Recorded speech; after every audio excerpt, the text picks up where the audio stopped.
ତୁ ମୋର ଶେଷ ପୃଷ୍ଠା। ଜାଣିନି ୟା ପରେ ତୋତେ ଆଉ ପଢ଼ିବାକୁ ସମୟ ହେବ କି ନାହିଁ, ହେଲେ ବି ମନେ ରହିବ ତୋର ଆରମ୍ଭରୁ ଶେଷ ପୃଷ୍ଠାଟା ସବୁଦିନ।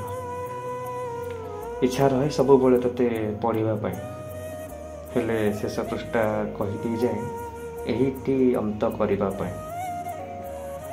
ଆରମ୍ଭରୁ ଶେଷ ଯାଏଁ କେତେ ଯେ ଲୁହ ବୁନ୍ଦା ଦେଖିଛୁ ତୁ ମୋର, ସବୁ ଲୁହର ଉତ୍ତର ଦେବାରେ ତୁ କେବେ କରିନୁ ବେବିଚାର। ସବୁ ପ୍ରଶ୍ନର ଉତ୍ତର ରହିଥାଏ ଶେଷରେ ତୋର, ସେଥିପାଇଁ ତୋ ନାଁ ଆଜି ଦିଏ ଶେଷ ପୃଷ୍ଠା ତୁମ ବହିର।